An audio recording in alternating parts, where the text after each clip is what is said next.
జై శ్రీమన్నారాయణ అండి. ఇది సికింద్రాబాద్లో మనకు పార్షిగుట్ట అనే ఏరియా మీ అందరికీ తెలిసే ఉంటుంది. అక్కడ పార్షిగుట్ట ఏరియాలో స్కందగిరి టెంపుల్ మీకు ఐడియానే ఉంటుంది కదండి. తెలియని వాళ్ళ గురించి చెప్తున్నాను. స్కందగిరి టెంపుల్లో మనకు సుబ్రహ్మణ్య స్వామి వారి బ్రహ్మోత్సవాలు జరుగుతున్నాయండి. ఒక 9 days జరుగుతున్నాయి.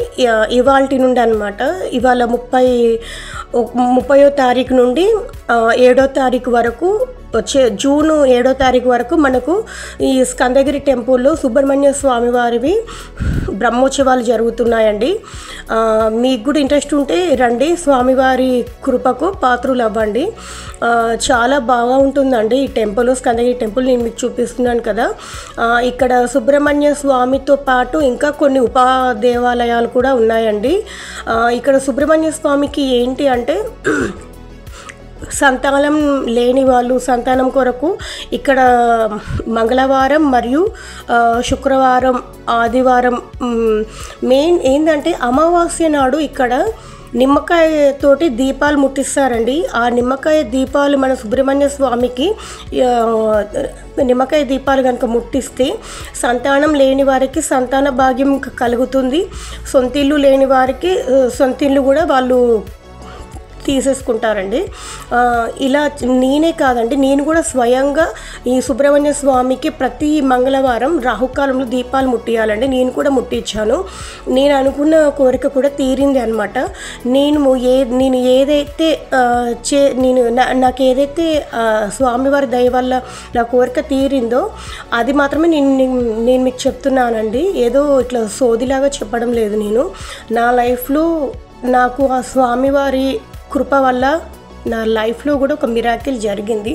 సో అది నేను స్వామివారిని నమ్మి నేను మీకు చెప్తున్నాను అనమాట. ఇక చూడండి, ఇక్కడ రాహుకాలంలో మరియు ఇక్కడ సుబ్రహ్మణ్య స్వామి వారి టెంపుల్లో అమ్మవారు కూడా ఉంటారండి. కనకదుర్గ అమ్మవారు అనమాట. ఆ అమ్మవారు కూడా రాహుకాలంలో ప్రతి శుక్రవారం నాడు మరియు మంగళవారం నాడు మధ్యాహ్నం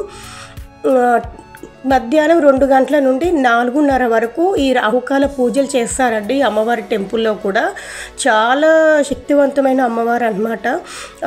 సంతానం లేని వాళ్ళు ఖచ్చితంగా ఒక 9 మంగళవారాలు కనుక దీపాలు ముట్టిస్తే ఖచ్చితంగా కోరిక తీరుతుందండి. నేను కూడా అలా 2 వారాలు ముట్టించాను అమ్మవారికి నిమ్మకాయ దీపాలు.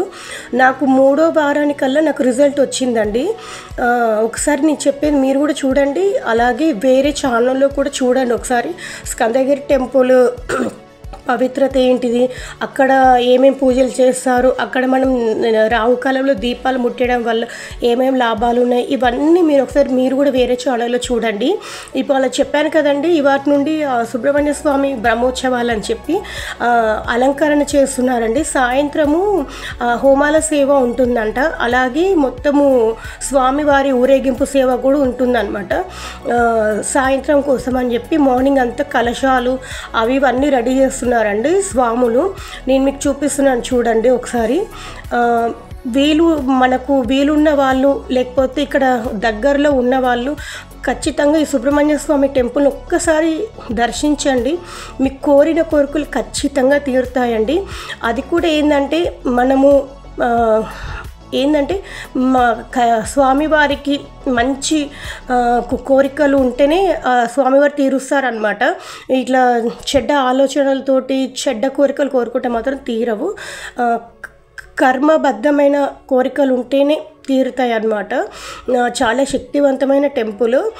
ఇవాళ సాయంత్రం కూడా వల్లి సమేత సుబ్రహ్మణ్య స్వామి వారి ఊరేగింపు ఉంటుందండి.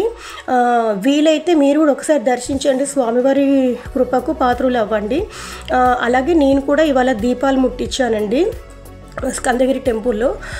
ఏం లేదండి, 9 నిమ్మకాయలను మనం కట్ చేయాలి. కట్ చేసి నిమ్మకాయలో రసం ఉంటుంది కదా, ఆ రసం పిండేసి నిమ్మకాయని ఇట్లా ఉల్టా తిప్పాలన్నమాట. ఇట్లా రివర్స్ తిప్పేసి దానికి కొంచెం పసుపు కుంకుమ పెట్టేసి, నేను వీడియోలో చూపిస్తున్నాను కదా, పసుపు కుంకుమ పెట్టి దాంట్లో కొంచెం ఆవు నెయ్యి వేసి, అలాగే మనకు ఒత్తులు దొరుకుతాయి కదండి, ఒత్తులు అంటే ఏకవత్తి కాదండి, మనకు తామర ఒత్తులు అని చెప్పి దొరుకుతాయి. ఆ తామర ఒత్తులతోటి మన అమ్మవారికి దీపం ముట్టియాలన్నమాట. ఫస్ట్ ఒక విస్తరాకులో మనం కుంకుమ పసుపు ఆ తర్వాత గంధం ఇవన్నీ వేసి విస్తరాకు అంతా నీట్గా తుడిచి మన బియ్య పిండితో ముగ్గు వేసి ఆ తర్వాత నిమ్మకాయ డొప్పెళ్ళలో ఆవు నెయ్యి వేసి ఇగో తామర ఒత్తులు అండి, ఇవి చూపిస్తున్నాను కదా, ఈ తామర ఒత్తులతోటి అమ్మవారికి దీపం ముట్టియాలండి. రాహుకాలంలో చాలా మంచి జరుగుతుందండి. కంపల్సరీ ఒకసారి మీరు కూడా ట్రై చేయండి, అమ్మవారి దర్శనం చేసుకోండి, చాలా మంచి జరుగుతుంది. ఇది ఎవరో చెప్పింది కాదండి, నేను మీకు చేసి చూపిస్తున్నాను లైవ్లో, ఒకసారి చూడండి. ఒకసారి మీరు కూడా రండి, స్వామివారి కృపకు పాత్రలు అవ్వండి. మీకు ఈ వీడియో నచ్చింది అనుకుంటున్నాను. ఈ వీడియో కనుక మీకు నచ్చితే లైక్ చేయండి, షేర్ చేయండి, అలాగే నా ఛానల్ కూడా సబ్స్క్రైబ్ చేసుకోండి. జై శ్రీమన్నారాయణ.